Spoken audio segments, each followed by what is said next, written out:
8 de la mañana con 3 minutos. Continuamos con más en esta primera edición de Poder Informativo. Me da gusto recibir a Pedro Rodríguez Reyes.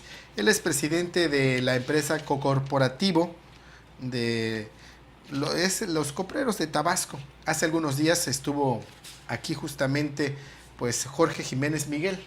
A propósito de ello, pues ha solicitado un espacio y con gusto le damos la oportunidad de poder platicar con usted. ¿Cómo está, don Pedro? Muy buenos días. Muy bien, licenciado, muy amable por la gran oportunidad en este medio informativo. ¿Qué pasa, don Pedro? Siguen los señalamientos de que se han adueñado de lo que queda de la empresa, quienes se dicen ser productores, y que están en la tesitura de levantar firmas para que intervengan las próximas autoridades estatales y también la propia federal, la que encabeza Andrés Manuel López Obrador.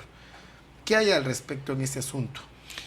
Mira, este es un asunto bastante añejo, sí, diríamos, complicado, ¿no? También. Exacto, y muy complicado. Nos llevó 10 años recuperar el patrimonio que habían sido despojados los productores o los accionistas, que en su gran mayoría eran productores de coco pequeños, y una minoría, los grandes productores, que al final de cuentas fueron los que se adueñaron. Los que manejaban, no todo. Y la administraron durante más de 30 años, terminaron por quebrarla y venderla.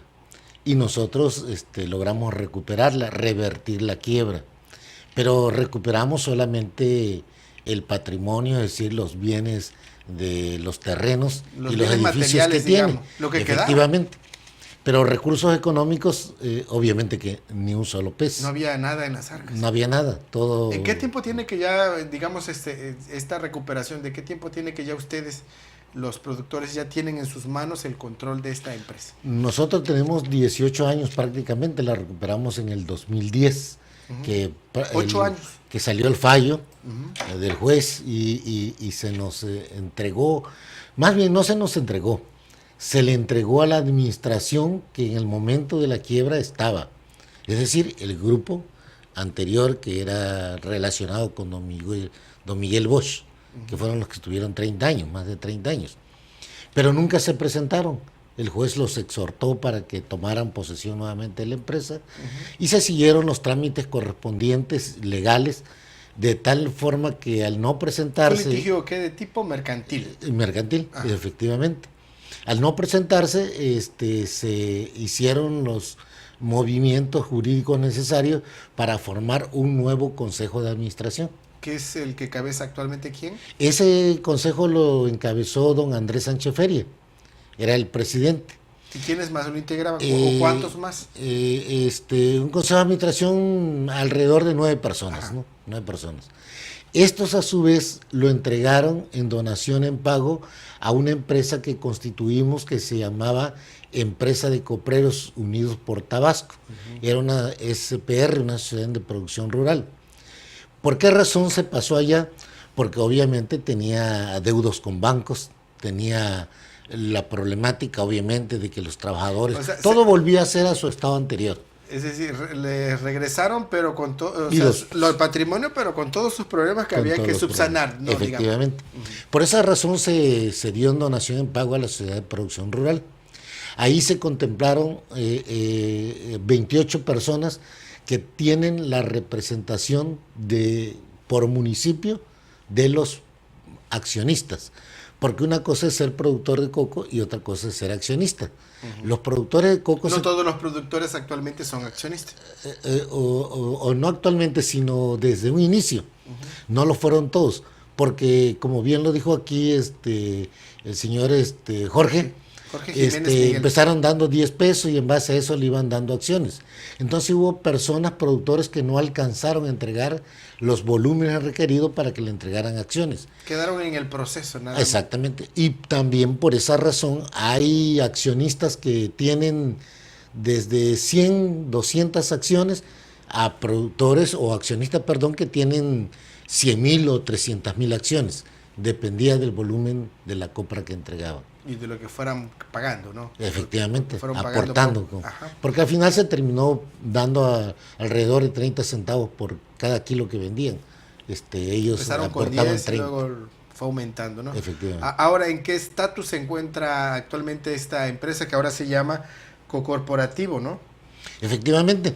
De Copreros de Tabasco. Nosotros al recuperarla, nos dimos a la tarea de rehabilitar la fábrica, que es lo más importante ahí. Entonces, obviamente para eso se requieren recursos.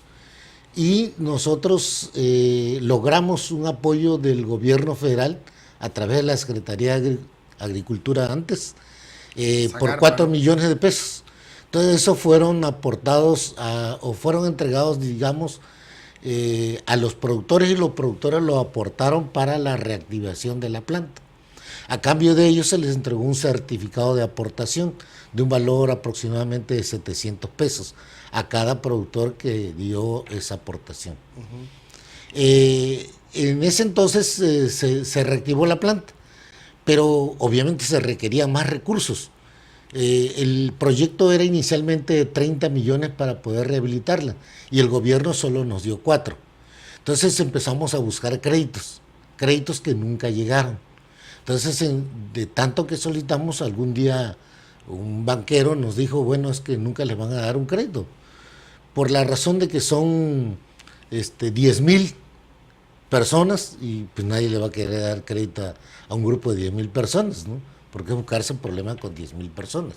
Entonces, aunque hubiera una figura, por ejemplo, un consejo de administración. Aunque hubiera un consejo de administración, porque al final de cuentas la asamblea es la que determina, ¿no? la que manda, la máxima autoridad. Efectivamente.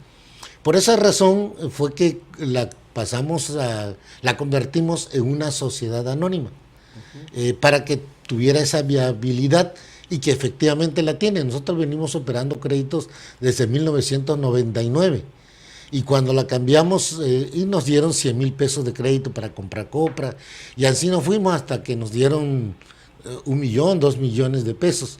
Y cuando la convertimos en una sociedad anónima pudimos ingresar a un banco, porque esos créditos eran con otras fuentes crediticias que no eran bancos.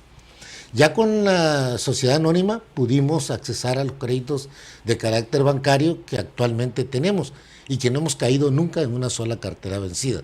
Hemos actuado con mucha responsabilidad y no tenemos hipotecado ni un solo metro cuadrado del patrimonio. ¿Cuánto es el patrimonio? ¿Qué es lo que conforma el patrimonio? Además de la propia industria, físicamente, la extensión de los terrenos, ¿cuánto es actualmente, don Pedro?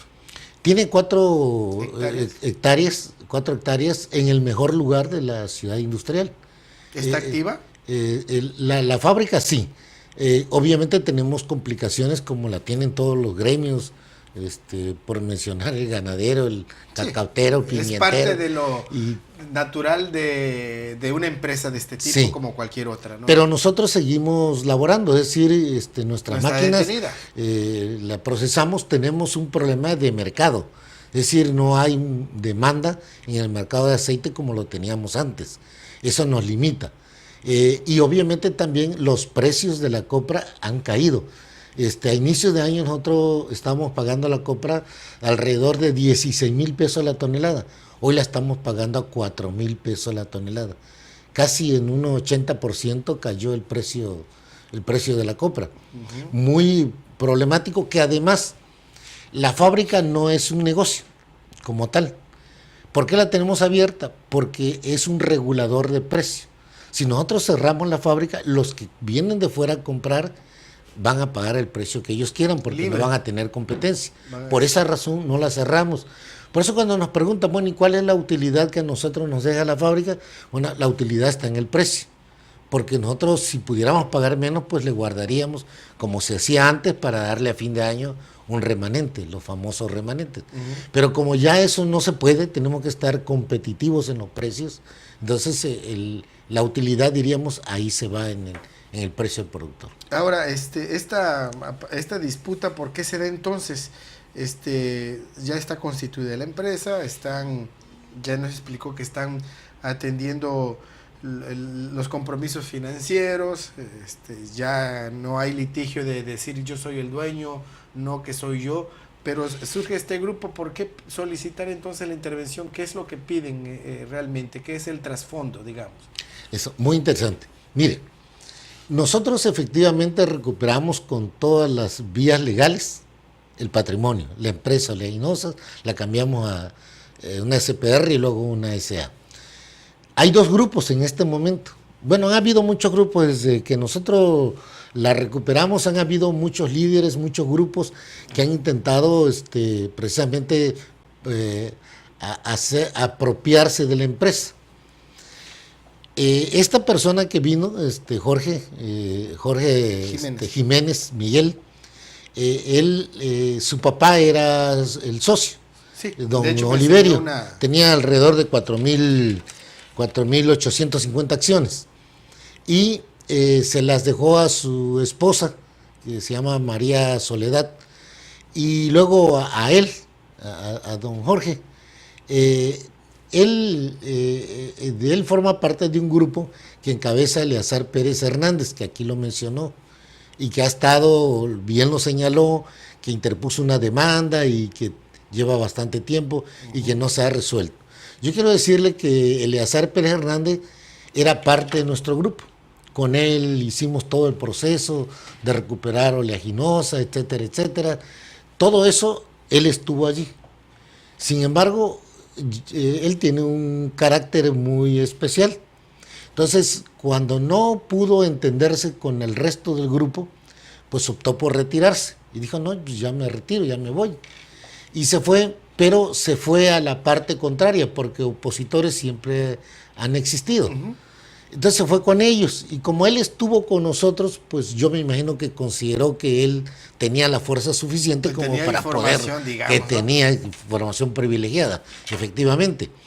Pero eso, desde que él se fue, pues ha convocado, como lo han hecho, como lo hizo Jorge, de convocar a firmas, de reuniones, de ir a la planta, de tomar la planta, de infinidad de cosas, y terminaron poniendo una demanda en el Tribunal Agrario, que eso es lo que nosotros siempre le dijimos, hay que acudir a las instancias legales y ahí reclamar, porque pues en movimientos, movilización de personas, lo único que buscamos pues es desgastar a la gente.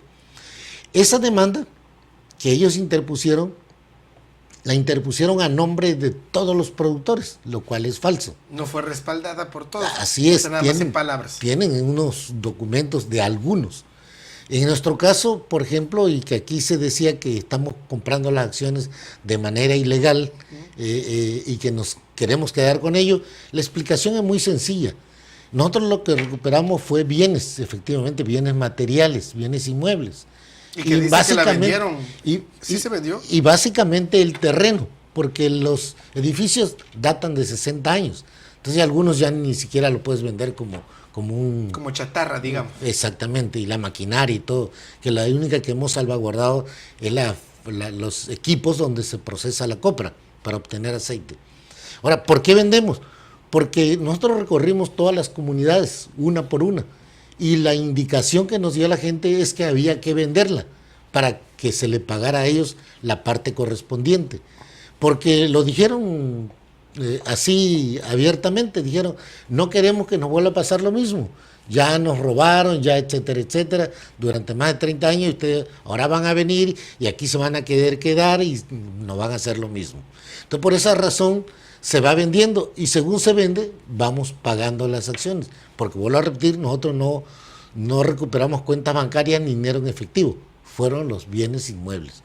Entonces, a como se van vendiendo, que la indicación es venderlo todo. Lamentablemente nos tocó primero una devaluación, donde al cero le quitaron, donde a la moneda le quitaron 3 ceros. Luego se vino la devaluación, la inundación, que fue terrible, hasta el pecho daba el agua en la ciudad industrial donde nosotros estamos, y eso pues fue una devaluación tremenda. El gobierno creó otras ciudades industriales en lugares más altos, a precios más accesibles, y obviamente, vuelvo a repetir, impactó en que alguien quisiera comprar ahí. Y tercero, ahorita, la inseguridad, ¿no? Nadie quiere, son con mucho tiento, van invirtiendo. Entonces vamos vendiendo por partes, y como se van vendiendo se van pagando. Pagamos con cheque, nosotros no pagamos con dinero a la mano, se pagan los impuestos correspondientes, toda la empresa está jurídica y fiscalmente en orden. Este juicio ante el Tribunal Agrario ya culminó la demanda que pusieron estas personas? No, todavía está en proceso, está por dictar seguramente sentencia el juez, pero de ahí todavía podemos ampararnos y seguir un proceso que fue el mismo, parecido al que nosotros llevamos. Nosotros nos tardamos 10 años en ese proceso, ¿no? Pues son largos, tienes el derecho a ser vencido en juicio. Claro, ambas partes tienen el derecho, cualquiera que sea el resultado, de apelarlo, ¿no? Todavía sí tienen esa posibilidad. Y bueno, entonces no es cierto de que se hayan adueñado, de que hayan despojado de estas propiedades, de este patrimonio, a los productores. No, por supuesto. Actualmente, entonces, ¿cuál es la figura? Está en manos de los productores. No, la propiedad está en manos de un grupo que son representantes de los accionistas, de todos los accionistas de Tabasco. Es decir, los productores siguen siendo los dueños. Sí, por supuesto. A través de sus representantes. Claro, porque mira, nuestro compromiso son una especie de depositarios. Nosotros estamos allí para ir vendiendo, para ir pagando, hasta que todo se culmine pero y sí, todos recuperen. Sí tienen estos productores la confianza en sus representantes.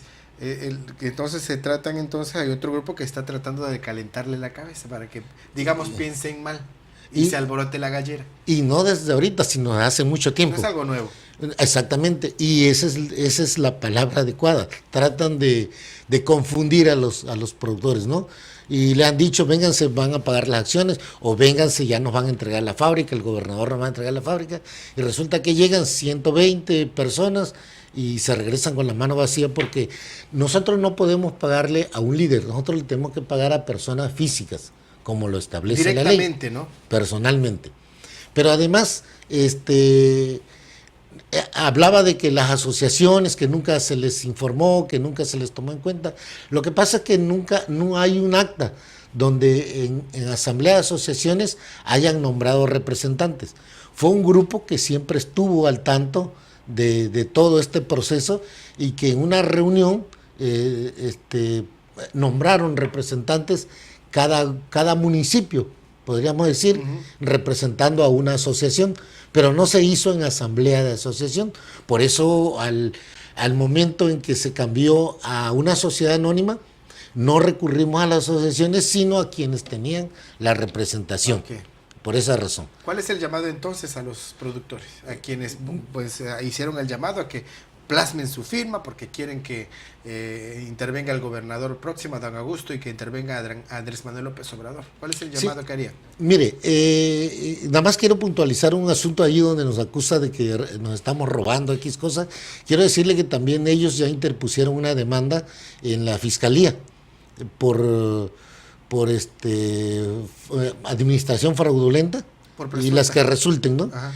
Entonces ya la Fiscalía entregó el resultado de que no hay ningún delito que perseguir, que todo está en orden. Vuelvo a repetir, y consideramos orden legal y fiscalmente, que es muy importante las dos cosas. Nosotros, ¿qué exhorto hacemos? Mire, ellos son libres de poder pedirle a la gente la firma, a la gente de dársela. Nosotros estamos seguros y ciertos de que existe un Estado de Derecho y que serán los juzgados y ante la autoridad competente que tengamos que dirimir el asunto, y las autoridades le darán la razón a quien la tenga, efectivamente. Por eso nosotros pues no nos ha preocupado esa parte. Y cuando ellos dicen que tienen metida la mano funcionarios, que si de la Zagarpa, etcétera, etcétera, los gobernadores, a mí me ha tocado escucharlo, cuando ellos, cada que llega un gobernador lo abordan, o a los secretarios de desarrollo, y ellos son muy claros en decirle, esto es un asunto de particulares, el gobierno no puede intervenir porque es un asunto de particulares. Y así se ha respetado eso, y así se ha conducido esta empresa. Muy bien. Ahora, ¿qué exhorto hacemos? Mire, nosotros, y lo hemos dicho públicamente, tienen que comunicarse con nosotros. Los teléfonos son 353-0568, 0568 y 353-6866. En esos teléfonos, para no ser muy desgastante en este asunto, ellos llaman, nosotros les explicamos, se concerta una cita y ya ellos llegan a lo seguro. Porque si estas acciones oleaginosas estuvieran vigentes, entonces, como la ley lo indica, tendría que cobrarla el dueño de esa acción. Si la quisiera cobrar un familiar, tendría que hacer un intestado, porque es como cualquier patrimonio, ¿no? Una acción.